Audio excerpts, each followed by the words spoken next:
exist. Well, then you should be so fucking angry about the fact that every time you turn the news on and see a suspect, you can completely peg what race the suspect is based on the crime.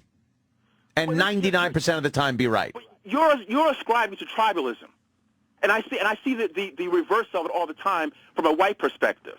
When you talk about, for instance, you talked about Obama. Mm-hmm. This is somewhat of a tangent, but related. When you talk about Obama, and like, well, look at how many black people, 90% of the black folks voted for Obama and that kind of thing. Well, you had 43 other presidents that were white that were voted for white people. White people are able to for instance, if Obama was able to have a black vice president, that would have been an issue for white people.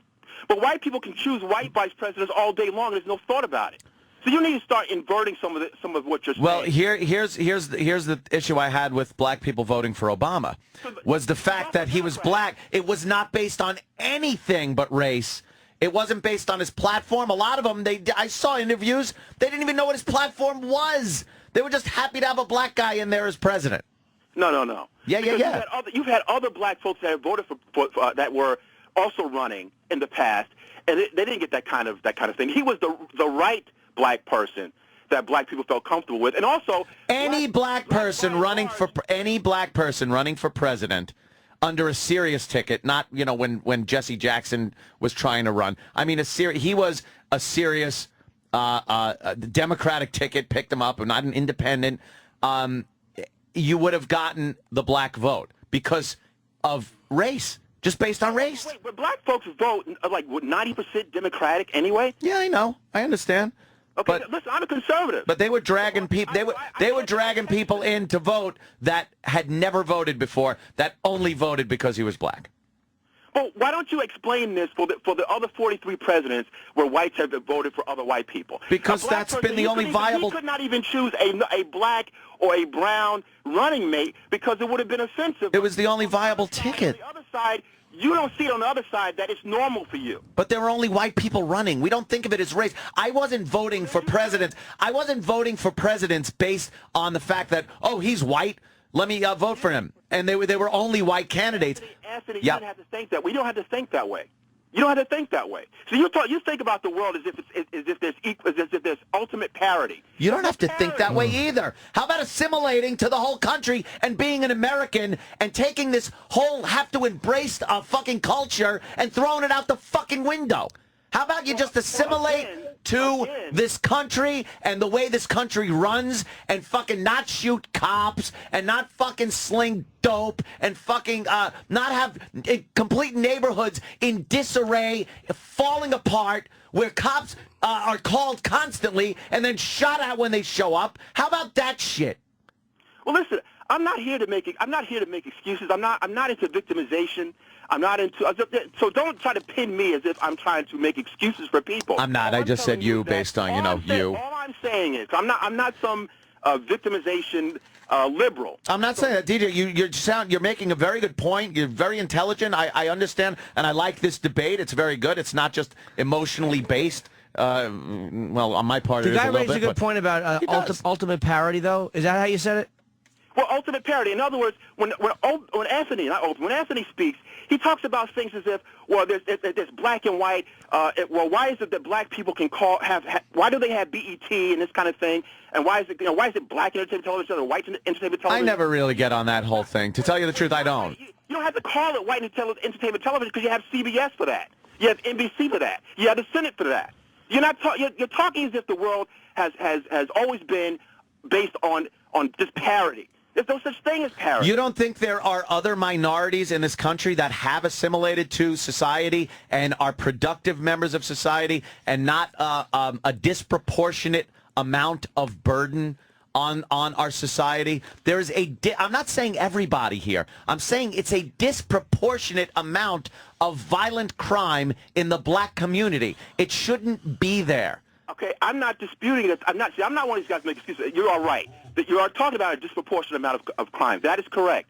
All I'm saying is that some of this will be ameliorated if you would stop having a culture that's being thrown down our throats, where you're talking about the rap music. All this stuff is causing a certain type of malaise.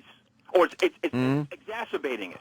And there is a corporatized thing going on because I deal with this. When you go to a bookstore, when you want to see, if you go to the black section, you know, everything now is like it has like a ghetto theme to it now. Yeah. So really, you're really talking about. See, if you were able to see, like, okay, in your world, I'm gonna put it this way, you see all these different types of depictions as normal. In my world, I'm seeing a ghettoized thing that's supposed to define me. So you get annoyed, like you get annoyed. You mentioned black rock, like you get annoyed, like as a black guy that like people look at you and don't automatically think like, hey, maybe this guy likes rock music or maybe this guy likes other things. They look at you and think he likes this music and that's it and that's who he is. Well, I'll give you an example. I was working out with one of my friends, right? He's an officer, by the way, police officer. And I went to this place to get a radio fixed. And I don't think I look any, you know, I'm very conscious of my appearance because I think that way. And the salesperson comes up to me and he goes through this whole thing, "What's up, my brother?" You know, Jesus. My friend looks at me. My friend says to me, he said, "Listen, doesn't he know you have like 2 degrees?" I said, you know, and I said, "Listen, I'm not going to jump down this guy's throat. I just let it pass." So I said, just on sight, he didn't think I spoke the King's English. I don't know what was going on. That's like a bad sitcom scene. Yeah, that really Exactly. Unbelievable. And let me tell you, I'm not one of these guys. I'm always talking about this thing that's being pushed on our throats as a collective, as to how we're supposed to act and think. And I think some of this would be shunted if you started to see different depictions, people doing different things. Where, okay, this guy's doing this guy's doing that. So it's normal. Because now, again, because I do a little bit of radio myself on the internet. That's a separate thing. Because I'm trying to make it where people say, okay, this guy's talking a little differently. Where can people check your show out? It's called Afro Nerd Radio. Afro what? It's called that way for a purpose. AfroNerdRadio.com. And I talk about conservative politics, that black folks were conservative, by and large, many years ago. And there's a certain way we're supposed to think, and now the culture and the corporate culture also buys into that. If I go to a store and say, well, you guys don't listen to rock. A few days ago in Brooklyn, you had this thing called Afro Punk. It's a big underground black rock thing that has like 40,000 black and brown kids on skateboards. So not the stereotype. MTV covered it for like a second. That's it. Okay?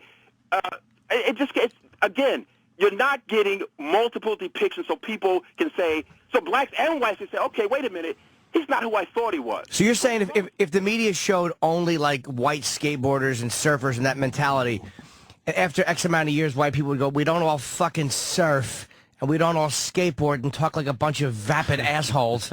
I see what you're saying. I mean, I definitely understand what you're saying. I mean, listen, again, when I go to these stores, it's being thrown down. I mean, I have like problems with other black folks who try to pin me saying, well, you know, why are you conservative? So, well, why not? Why can't I be? Yeah. You know, it's like it's a textbook for black thought. It's a singular textbook, and that's it. I understand where you're coming from with that, but I started this just talking about crime and that disproportionate number of violent crime in the black community that is getting, it's so out of hand and you can't mention it. It's this fucking, it's right in your face, yet if you talk about it, I'm called a racist. But it's what I'm seeing. What's that? I'll give you another clue. By the way, a lot of black people are conservative, not in a Republican Democrat way. They vote Democrat because that serves blacks a lot better than Republicans. But most black people go to church. They're very fucking anti-gay marriage and gay. They're much more conservative than typically liberal. Well, yeah, I'm the DL. I mean, DL, many of us. I mean, many of them. I'll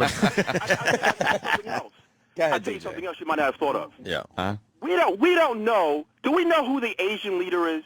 Do we know who the Hispanic leader is? But you sure enough know who, pre-Obama, you know who the black leader is, or leaders. Whether it's Jesse Jackson or Reverend Sharpton, they're president, co-president, they interchange every so often. Yeah. But the bottom line is, you're specifically given a leader. Nobody else has a leader, but we have a leader. Well, these guys step up, and all they do is race bait and only take on these causes that are very racial. They never. You know what? You need to start. I'm not saying you personally. The culture has to start to allow different voices, so you can say, okay, wait a minute, I didn't think of it that way. See, when I challenge black folks on black radio all the time, and you know what it is? They say the light bulb goes on. So, oh wait, I didn't think of it that way because you're not going to hear from me. You're not going to hear my perspective. You'll hear somebody else, some monosyllabic black person who can barely enunciate a word or something and get into this whole democratic diatribe. They will never allow, even on black radio, they will not allow me to speak this way. So you need to start allowing people, not letting Jesse Jackson, because the impression is he's the singular voice for 30 million black people. That's ludicrous. You start showing different voices, different political persuasions. Some of it will ameliorate. Right now,